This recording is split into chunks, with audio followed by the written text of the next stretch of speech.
बयान देते हैं, हमें बहुत वरिष्ठ है, उनके बारे में कुछ टिप्पणी करो तो अच्छा नहीं, पर हमेशा एक बात का ध्यान रखना चाहिए, कोई सा भी राजनीतिक दल कि नेशन फर्स्ट। दुर्भाग्य से लोग ऐसे ऐसे विषयों पर देश के अंदर राजनीति कर रहे हैं जिस पे नहीं होना चाहिए। मुझे याद आता है अटल बिहारी वाजपेयी को, कल शरद पवार जी ने भी अपने भाषण में कहा कि जब नरसिंह राव जी प्रधानमंत्री और मानवाधिकार का हनन हो रहा है जम्मू कश्मीर में, इसको लेके एक सख्त नोटिस यूनाइटेड नेशन ने दिया। नरसिंह राव जी पस्त हो गए थे क्योंकि प्रतिबंध लगने वाले थे। उस समय नरसिंह राव जी ने अटल जी से कहा कि इसका नेतृत्व आप करें। सलमान खुर्शीदी विदेश मंत्री, उसमें अटल बिहारी वाजपेयी जी ने यूएन में भारत का पक्ष रखा। शरद पवार जी भी उस मंत्रिमंडल में शामिल थे। कल शरद पवार जी ने इस बात का जिक्र भी किया है। जब देश की बात हो तो हमें राजनीति नहीं करनी चाहिए। तो इसलिए खड़गे जी जो बोल रहे हैं, राहुल गांधी जी जो बोल रहे हैं, देश की जनता समझ रही, मैं उसके ऊपर कोई टिप्पणी करूँ ये मैं उचित नहीं। Thank you. तो जब देश की बात होगी तो कोई राजनीति नहीं, और उससे पहले 2047 में भारत एक सशक्त देश बने, इसी के लिए तैयारी सभी राज्य कर रहे हैं। उसी क्रम में एमपी भी आगे बढ़ रहा है। निहारिका हमारी सहयोगी हमारे साथ जुड़ रहे हैं ज़्यादा जानकारी के साथ। निहारिका, एक तरीके से पूरा आगे का रोड मैप जिसको लेकर इस कैबिनेट की मीटिंग में बातचीत हो रही है, और उसी को लेकर जिक्र भी कैलाश विजयवर्गीय कर रहे थे कि किस तरीके से किसानों की उन्नति पर जोर दिया जा रहा है, महिलाओं के विकास पर जोर दिया जा रहा है। बिल्कुल आप सही कह रही हैं। देखिए, आज की कैबिनेट बैठक में कई महत्वपूर्ण निर्णय हुए हैं। अगर बात करें तो सबसे पहली बात यह कि महिला सशक्तिकरण को आज भी बढ़ावा दिया जा रहा है और आगे भी बढ़ावा दिया जाएगा। इसी के लिए प्रधानमंत्री नरेंद्र मोदी 31 मई को मध्य प्रदेश आ रहे हैं। यहाँ पर आने के बाद वो महिला सशक्तिकरण को पूरी तरह से हरी झंडी दिखाएंगे और साथ ही में अहिल्या माता को समर्पित एक कार्यक्रम रखेंगे जिसमें 2 लाख महिलाओं को वे संबोधित करेंगे। न केवल इतना बल्कि औद्योगिक क्षेत्रों में महिला कर्मचारियों के लिए आवास बने, उन्हें सुरक्षित महसूस करें वे खुद, और ऐसे में उन्हें उनके रहने और खाने का पूरा बंदोबस्त रहे, इसके लिए भी वहां पर अब आवास बनाए जाएंगे। पीएम मोदी खुद इसमें रुचि ले रहे हैं, जिसके चलते 31 मई को वे मध्य प्रदेश आएंगे और आने के बाद यहाँ पर महिलाओं से भी चर्चा करेंगे। इसी के साथ उन्होंने ये भी बताया कि किसानों की आय जो है वो दुगनी हो, इस पर लगातार काम किया जा रहा है। इस बार एमएसपी 2400 से 2500 के बीच की थी, लेकिन प्रति क्विंटल 75 रुपए एक्स्ट्रा दिए गए हैं और इस बार रिकॉर्ड खरीदी हुई है, पिछली बार से ज्यादा खरीदी हुई है। 20,000 करोड़, कुल मिलाकर 20,000 करोड़ रुपए जो है वो किसानों को बांटकर उनका पूरा उत्पादन खरीदा गया है। किसानों में खुशी की लहर है, ऐसा मंत्री कैलाश विजयवर्गीय ने हाल ही में बताया है। इतना ही नहीं, किसानों की आय और बढ़े, उन्हें ये पता चले कि ऑर्गेनिक खेती किस तरह से की जाती है, कैसे हम आने वाले समय में लोगों तक पहुंच सकते हैं और बेहतर तौर पर उनकी हेल्थ को बरकरार रखते हुए काम कर सकते हैं। इसका प्रशिक्षण देने के लिए 26 से 28 मई के बीच सरसिंहपुर में किसान समागम का आयोजन होगा, ताकि वे बेहतर खेती कैसे करना है ये जान सके और ऑर्गेनिक खेती के बारे में भी जान सके। एक बड़ी बात उन्होंने ये कही है कि इस बार राहगीर योजना को लागू किया जा रहा है।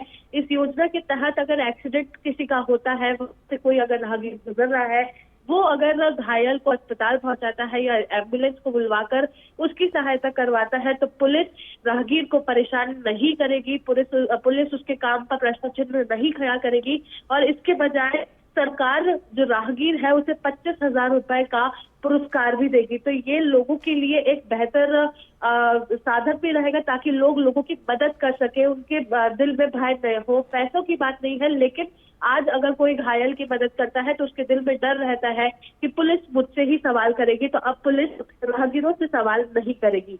शहरों के विकास की बात करें तो उन्होंने एक बहुत बड़ी बात ये कही है कि अब एक महानगर काउंसिल बनाएंगे, जिसमें इंदौर, भोपाल, जबलपुर और ग्वालियर के साथ ही उज्जैन शहरों के लिए मेट्रोपॉलिटन विकास प्राधिकरण बनाएंगे। अगर अब भोपाल और इंदौर के बीच में कोई बड़ा काम होना है, दोनों के लिए अगर कोई ब्रिज की तौर पर काम करेगा, तो वो मेट्रोपॉलिटन विकास प्राधिकरण काम करेगा, ताकि बीएमसी और आईएमसी मिलकर काम कर सके और उनके बीच का जो गैप है, जो ब्रिज बनाने की जरूरत है, वो अब मेट्रोपॉलिटन विकास प्राधिकरण कर सके। इतना ही नहीं, एक योजना ये हुई है कि प्रधानमंत्री नरेंद्र मोदी 31 मई को जब मध्य प्रदेश आएंगे तो वे दतिया और सतना एयरपोर्ट का लोकार्पण करेंगे और इसी के साथ इंदौर भोपाल मेट्रो का भी लोकार्पण मोदी करेंगे। इंदौर मेट्रो पिछले काफी समय से जो टेस्टिंग है उसके दौरान देखने को मिल रही थी, लेकिन अब लोग उसमें बैठकर सफर कर सकेंगे, इसलिए अब उसका लोकार्पण होगा। जिसकी हम बात कर रहे थे मेट्रोपॉलिटन विकास प्राधिकरण की, उसके लिए फिलहाल नियमों का ढांचा बना दिया गया है। इसके आगे अब ये देखा जाएगा कि कितने जिम्मेदार इसमें शामिल करने हैं। और सबसे बड़ी बात उन्होंने ये कही है कि इंदौर मेट्रोपॉलिटन काउंसिल हो या फिर इंदौर म्युनिसिपल काउंसिल हो या फिर भोपाल म्युनिसिपल काउंसिल, इनके काम कहीं से भी हिंडर नहीं होंगे, यानी कि इनके कामों में किसी भी तरह के बदलाव नहीं होंगे। लेकिन जो एक नया मेट्रोपॉलिटन विकास प्राधिकरण बनाया जा रहा है वो इन दोनों के बीच के गैप को भरेगा।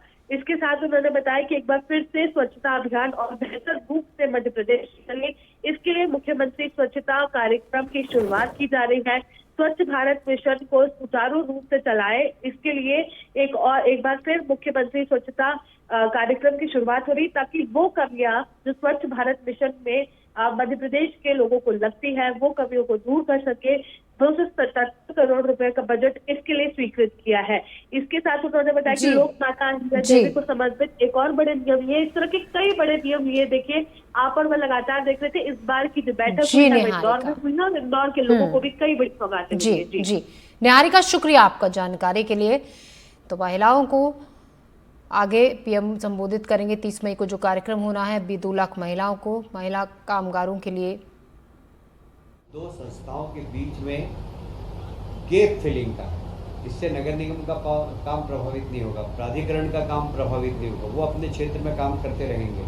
बाकी हम एक सहयोगी संस्था बनकर काम करेंगे और इसके चूंकि मुख्यमंत्री इसके चेयरमैन होंगे और इसलिए ये प्राधिकरण शहरों को व्यवस्थित विकास, जो जैसे अब इंदौर के आसपास हम बात करते हैं, इंदौर, उज्जैन, धार, कुछ हिस्सा देवास का, कुछ हिस्सा हम धार का, इसे सबको मिलाकर एक मेट्रोपॉलिटन काउंसिल बना रहे हैं और उसके पूरे समुचित विकास का, ट्रांसपोर्टेशन कैसा हुआ, 25 साल बाद वहाँ आवागमन कैसा होगा, कितने व्हीकल होंगे, तो हमें उस हिसाब से अभी से सड़कों का प्लान है। यहाँ पानी की आवश्यकता कितनी होगी, तो अभी से हम पानी के सोर्सेज के बारे में हम अभी से उसके बारे में सोचेंगे।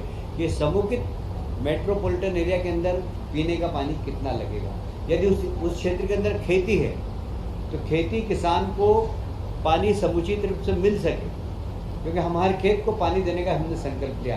तो ये सब काम मेट्रोपॉलिटन काउंसिल करेगी और इसके 3 चरणों में इसकी कमेटी है।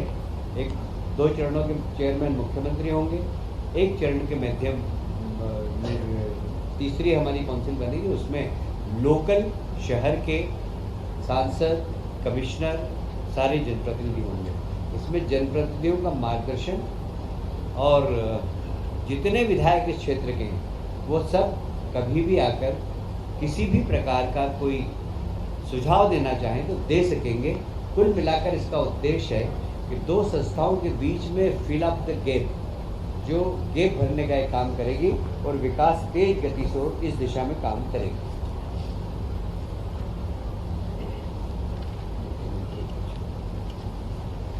मित्रों, स्वच्छ भारत मिशन देश के प्रधानमंत्री जी ने चालू किया है और उसमें नगर निगम, नगर पालिकाओं को काफ़ी धनराशि भी आवंटित की गई है। अब जो भारत सरकार का स्वच्छ भारत मिशन में है 2.0 में बहुत सारे ऐसे प्रावधान है जो नंबर 1 में नहीं थे और इसलिए उन प्रावधानों की कमी दूर करने के लिए, जैसे मैं एक उदाहरण दूँ आपको कि पहले स्वच्छ भारत मिशन के माध्यम से कचरा कलेक्शन के लिए गाड़ियाँ आ गई, अब उनकी लाइफ 3 साल है, 4 साल है, हमको नई गाड़ी खरीदना है। नई गाड़ी खरीद करने के लिए स्वच्छ भारत 2.0 में वो प्रावधान अब नहीं है और इसलिए हम अब मुख्यमंत्री शहरी स्वच्छता कार्यक्रम हम वापस चालू कर रहे हैं। पहले ये हालांकि 2012 में चालू किया था, पर इसको बाद में जब स्वच्छ भारत मिशन आया तो यह शून्य हो गया था, क्योंकि वो बहुत बड़ी राशि भारत शासन से आ रही थी। पर अब आवश्यकता है इस बात की, जैसे अब ड्रेनेज के अंदर मैनहोल में व्यक्ति नहीं घुसे, उसके लिए मशीन खरीदना है, तो नगर निगम के पास पैसा नहीं है, और स्वच्छ भारत मिशन जो भारत सरकार का उसमें प्रावधान अब नहीं है सेकंड पार्ट में। तो हम मुख्यमंत्री स्वच्छता कार्यक्रम के अंतर्गत वो मशीन उनको उपलब्ध कराएंगे। कुल मिलाकर स्वच्छ भारत मिशन लगातार तेज गति से चलता रहे, और इसलिए उसके सपोर्ट के लिए ये मुख्यमंत्री शहरी स्वच्छता कार्यक्रम के अंतर्गत हमने आज कैबिनेट में निर्णय लिया है। पहले चरण में हमने 277 करोड़ का ऐसा प्रावधान किया। हालांकि ये राशि मुझे अभी कम दिख रही है, इसलिए आज मैंने कैबिनेट में कहा भी है कि मुख्यमंत्री जी ये राशि बढ़ाना पड़ेगी, क्योंकि बहुत सारे नगर निगमों में बहुत सारे सामान नहीं है, मैं जहाँ भी जाता हूँ। पर ये इसकी शुरुआत हो गई है, पैसे के तो कभी भी आ सकते हैं, 12 महीने हम लोग कैबिनेट करते रहते हैं, और पर यह एक अच्छी शुरुआत हुई है कि स्वच्छता मिशन जो केंद्र सरकार का वो तेज गति से चलता रहे। आज एक महत्वपूर्ण निर्णय और हुआ, फिर उसको वैसे कर दिया, जैसे ऊपर कर दो सब। लोक माता देवी अहिल्या माता जी को समर्पित, क्योंकि आप सब जानते हैं लोक माता अहिल्याबाई ने उस समय रोजगार देने के लिए बुनकरों को महेश्वर में साड़ी बनाने का प्रशिक्षण दिया था, और आज भी महेश्वर की साड़ी विश्व विख्यात है। उनको ही समर्पित एक स्किल डेवलपमेंट का कार्यक्रम हमने फिर से प्रारंभ किया है। इस कार्यक्रम के अंतर्गत जरूरतमंद व्यक्ति को बैंक ब्याज से 1000 रुपये प्रति वर्ष की छूट दी जाए, साथ ही तो उसको ब्याज की छूट भी देंगे। योजना में 100 करोड़ का प्रावधान है, इसमें युवा महिलाएं सभी सम्मिलित हो सकते हैं, और इस स्किल डेवलपमेंट के माध्यम से जब व्यक्ति रोजगार मूलक प्रशिक्षण प्राप्त करेगा तो कुछ रोजगार देने वाला भी बन सकता है। जैसे प्रधानमंत्री हमेशा कहते हैं कि रोजगार मांगो मत, रोजगार दो। यह योजना महिला हो या पुरुष उनको रोजगार देने वाला बनाएगी। ये एक बहुत अच्छी योजना आज माननीय मुख्यमंत्री जी के नेतृत्व में कैबिनेट ने पारित की है, जिसमें हमारे बेरोजगार युवाओं को, विशेषकर महिलाओं को बहुत इसका लाभ होगा।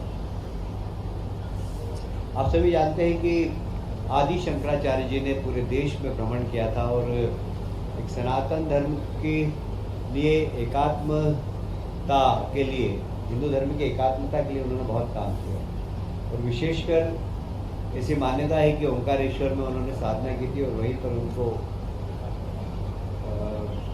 मतलब ईश्वर के दर्शन भी हुए थे, दर्शन प्राप्त किए थे उन्होंने। इसीलिए हमारी सरकार ने वहाँ पर आदि शंकराचार्य जी की एक बहुत बड़ी 108 फुट प्रतिमा का तो उद्घाटन कर ही दिया है, पर अभी उसके आसपास बहुत सारे काम हमें करना है, जैसे उनके जीवन से संबंधित, उनके साहित्य से संबंधित, और सनातन परंपरा के अनुसार किस प्रकार हमारी पुरातन परंपराएं थी, उस सब के विकास के लिए आज 2100 करोड़ रुपए का एक प्रावधान किया है, जिसमें वहाँ लोग प्रशिक्षण ले सकेंगे, वहाँ लोग रहकर अध्ययन कर सकेंगे, लाइब्रेरी होगी, वहाँ रिसर्च मतलब लोग शोध कर सकेंगे।